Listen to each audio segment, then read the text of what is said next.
ஜூலை மாதம் 10ஆம் திகதி வெள்ளிக்கிழமை இன்றைய நாள். இதுவரை 8 சிறைச்சாலை அதிகாரிகளும் 21 கைதிகளும் இறந்து போக காரணமான நீர்கொழும்பு சிறைச்சாலை மிலேச்சத்தனத்தின் உண்மையான பின்புலத்தை கண்டறியும் பொறுப்பு அரசாங்கத்திடம் இருக்கிறது. இது ஒன்றும் சிறைச்சாலை அதிகாரிகளுக்கு போதைப்பொருள் பாவனை தொடர்பாக தகவல் வழங்கியதால் இரு சாரார் அடித்துக்கொண்ட நிகழ்வாக மட்டும் இருக்க வாய்ப்பில்லை என்றும், சிறைச்சாலை அதிகாரிகள் மிக கோரமாக அடித்து கொல்லப்படுவது என்பது ஏதோ ஒரு செய்தியை சொல்ல வருவதாகவும், பெரும் பெரும் கற்களால் தாக்கி கொடூரமான முறையில் சிறைச்சாலை அதிகாரிகள் கொல்லப்பட்ட விதமும், அவர்கள் பணைய கைதிகளாக பிடிக்கப்பட்டு சித்திரவதை செய்யப்பட்ட விதமும் நமக்கு சொல்ல வரும் விளக்கம் என்ன என்றும் ஊடகவியலாளர்கள் பலரும் கேள்வி எழுப்புகிறார்கள். ஆம், உண்மைதான். இலங்கையில் சிறை காவலர்கள் மீது, சிறைச்சாலை வார்டன்கள் மீது எந்த கைதியும் இத்தனை கொடூரமாக கை வைத்ததே இல்லை என்று சொல்லலாம். சிறைச்சாலைகள் அதன் கொள்ளளவை மீறிய கைதிகளால் நிரம்பி வழியக்கூடிய நிலையில் சிறைச்சாலைகளில் கைதிகள் தமது அன்றாட வாழ்வை நடத்தி செல்ல முடியாதவாறு அடிப்படை பிரச்சனைகளால் அல்லாடுகிறார்கள் என்பதெல்லாம் உண்மைதான். இந்த அரசு பதவிக்கு வந்து 2 வருடங்களாக போகின்ற நிலையில் இப்போதுதான் போகம்பரையையும் மகாமோதரையையும் புதிய சிறைச்சாலைகளாக விசேட வர்த்தமானி மூலம் அறிவித்திருப்பதும் அல்ல இங்கு விஷயம். உண்மையில் இவை சொல்ல வரக்கூடிய செய்திகள் என்ன என்பதை ஆழமாக நாம் புரிந்து கொள்ள வேண்டும். பாதாள மற்றும் போதை மாஃபியா கும்பல்கள் இரண்டும் கைகலப்பில் ஈடுபட்டு 2 இறந்து போய் 34 பேர் மருத்துவமனையில் அனுமதிக்கப்பட்டதுடன் இந்த பிரச்சனை நிறைவு பெற்றிருக்க வேண்டும். ஆனால் மறுநாள் இந்த விஷமிகளினுடைய கோபம் சிறைச்சாலை அதிகாரிகள் மீது இத்தனை கர்ண கொடூரமாக திரும்பியதனுடைய பின்புலம்தான் என்ன? ஆக இதையெல்லாம் பார்க்கும்போது ஒரு விஷயம் திட்ட தெளிவாகிறது. இது ஒன்றும் போதைப்பொருள் பாவனையை காட்டி கொடுத்ததாலோ அல்லது சிறைச்சாலையில் கால் நீட்டி அமர வசதி போதாது என்பதாலோ நடந்த வன் செயல்கள் அல்ல. இது நம் கற்பனைக்கு அப்பாற்பட்ட ஒரு பயங்கரத்தினுடைய ஆரம்ப வேர்களாக இருக்கக்கூடும். போதைப்பொருளும் பாதாள உலகமும் ஒன்றையொன்று பிரியாத வரம் பெற்றவை. போதைப்பொருள் மாஃபியாவுடன் தொடர்புபட்ட பெரியதொரு வலையமைப்பு ஒன்று உள்ளூரிலும் வெளிநாடுகளிலும் இயங்கிக் கொண்டிருக்கிறது. முன்னாள் பொதுஜன பெரமுனவின் வத்தல பிரதேச சபையின் உறுப்பினரும் அண்மையில் நடந்த உள்ளூராட்சி தேர்தலில் ஐக்கிய மக்கள் சக்தியில் போட்டியிட்டவருமான யோஹான் விக்ரமசிங்க போதைப் பொருளுடன் நேற்றைய தினம் கைதாகி இருக்கிறார்.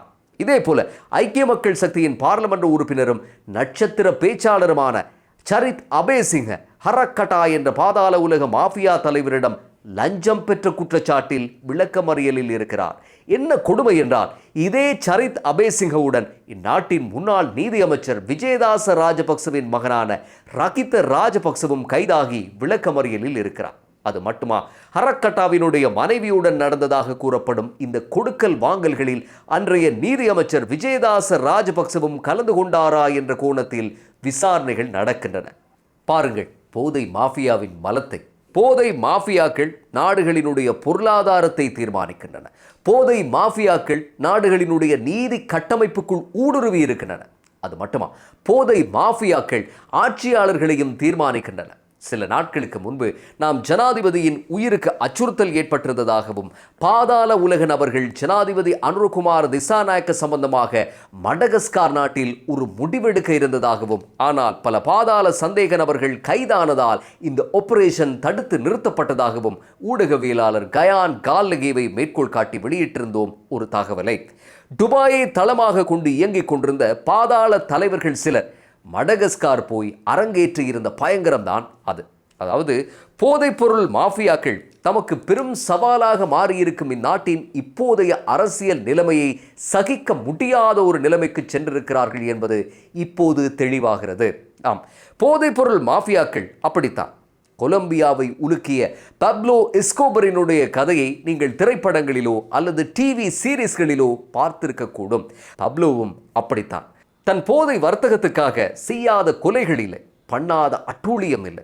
அதுவரை குடிசை கைத்தொழில் போல இருந்த கொக்கைன் உற்பத்தியை பெரு வணிகமாக கொலம்பியாவில் அறிமுகப்படுத்தி ஒரு புறம்போக்கு நிலத்தையும் விடாமல் கொக்கோ பயிரிட்டு பில்லியன் டாலர்களில் காசு பார்த்து சலிக்கும் வரை அதை அனுபவித்து அந்த பணத்தை பல தீவிரவாத குழுக்களுக்கும் ஆட்சியாளர்களுக்கும் அதிகாரிகளுக்கும் லஞ்சமாக கொடுத்து கொலம்பிய அரசியலையே தீர்மானிக்கும் சக்தியாக விளங்கிய தனிநபர் அவர். 1989ஆம் ஆண்டின் உலகின் 7வது பெரிய பில்லியனர் என்று ஃபோர்ப்ஸ் சஞ்சிகை கை காட்டிய ஒரே ஒரு போதை டான் தான் பப்லோ எஸ்கோபர். ஒவ்வொரு முறையும் போலீஸ் துரத்தலின் போது பப்லோவும் அவருடைய குடும்பமும் ஒரு மறைவிடத்திலிருந்து இன்னொரு மறைவிடத்துக்கு ஓடுவார்கள். அப்படி ஒரு நாளில் பப்லோவினுடைய மகள் ஒரு காரிருளில் கடும் குளிரில் அவசைப்பட்டு கொண்டிருந்த போது எந்த தயக்கமுமின்றி $2 மில்லியன் நோட்டு கட்டுகளை எரித்து அறையில் சூட்டை ஏற்படுத்தி இருக்கிறார் பப்லோ. பப்லோவினுடைய பணபலம் எப்பேற்பட்டது என்பதற்கான மிக எளிமையான ஒரு உதாரணம் தான் நான் சொன்ன அந்த விஷயம். பப்லோ படித்து பல்கலைக்கழகம் சென்றவரோ, விதிவசத்தால் பாதை மாறி இப்படி ஒரு வாழ்வை தேர்ந்தெடுத்தவரோ அல்ல. வெறும் போதை கடத்தல் தான் அவருடைய தொழில். கொலம்பியாவின் சரித்திரத்தில் இத்தனை வருடத்தில் எஸ்கோபர் அளவுக்கு பக்கங்களை ஆக்கிரமித்தவர்கள் வேறு யாரும் இருக்க முடியாது.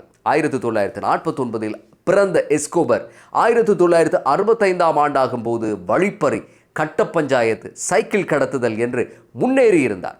ஒரு தாதாவுக்கான அத்தனை நிறமும் மனமும் குணமும் பப்லோவிடம் அப்போதே துளிர்விட தொடங்கியிருந்தன. பிறவி முரடரான பப்லோ பணத்துக்காக எதுவும் செய்ய தயாராக இருந்தார். தான் வேலை பார்த்த கொக்கோ தோட்டத்து முதலாளிக்காக 25 வயதுக்குள் 4 கொலைகளை வெற்றிகரமாக அவரால் செய்ய முடிந்திருந்தது. இந்த தொழிலில் கொலைக்கு தயங்காதவன் சீக்கிரம் முன்னுக்கு வந்துவிட முடியும் என்பது உலக பொதுவிதி. அது உள்ளூர் கெஹல்பத்ர பத்மேவுக்கும் பொருந்தும், அண்ட சராசர தாதா பப்லோவுக்கும் பொருந்தும். கொலம்பியாவில் ஒரு போதை சாம்ராஜ்யத்தை உருவாக்க தேவைகள் மிக குறைவு. போதைக்கென்றே சொல்லி வைத்த மாதிரி பூமிதான் அந்த கொலம்பியா. பப்லோவின் போதை ரூட்டு நேரடியாக அமெரிக்கா தான். கொலம்பியாவின் குறித்தொரு பகுதியிலிருந்து கடல் மார்க்கமாக கிழக்கே கியூபாவுக்கு சென்று ஹவானாவில் இறக்கி இன்னொரு கப்பல் மாற்றி அங்கிருந்து அமெரிக்காவினுடைய மியாமிக்கோ நியூ ஆர்லியன்ஸுக்கோ அனுப்பி கொண்டிருப்பார் பப்லோ. ஒரு முறை பப்லோவினுடைய சரக்கை அமெரிக்காவுக்கு பதிலாக ஈக்வாடோர் நாட்டுக்கு அவருடைய பிசினஸ் சகா கடத்த பப்லோ ஈக்வாடோருக்கு தேடி போக அங்கே கைது செய்யப்பட்டார். 9 மாதங்கள் சிறையில் வாடினார். அந்த 9 மாதங்களுக்குள் ஈக்வாடோர் போலீஸ் திணைக்களத்தின் பெரும்பாலான அதிகாரிகளை அவரால் மொத்தமாக வாங்க முடிந்தது. வழக்கு போட்ட போலீஸ் ஒரு கட்டத்தில் பின்வாங்கியது. ஆதாரங்களை சமர்ப்பிப்பதில் வேண்டுமென்றே சொதப்பி கேஸை ஒன்றுமில்லாமல் செய்துவிட்டார் பப்லோ. பப்லோவின் விடுதலைக்கு செலவழித்த பணம் மட்டும் பல $1 மில்லியன். விடுதலையாகி வெளிவந்ததும் பப்லோ 2 முடிவுகளை எடுத்தார். இனி தன்னுடைய பிசினஸில் அரசாங்கமோ காவல்துறையோ எந்த காரணம் கொண்டும் தலையிடவே கூடாது. அதற்கு ஒரே வழி, தன்னுடைய தொழிலை ஒரு தனி அரசு போல நடத்த வேண்டும். 2வது முடிவு, ஒரு பாதுகாப்புக்கு அரசியலில் குதிப்பது. 1980 86ஆம் ஆண்டு வரையிலான காலகட்டத்தில் உலகம் முழுவதும் புழங்கிக் கொண்டிருந்த அனைத்து வித போதை மருந்துகளுக்கும் விலை நிர்ணயிக்கும் தலைமை கேந்திரமாக கொலம்பியா தான் இருந்தது. பப்லோவிடம் யார் வேண்டுமானாலும் வந்து என்ன வேண்டுமானாலும் கேட்கலாம், உடனே கிடைக்கும்.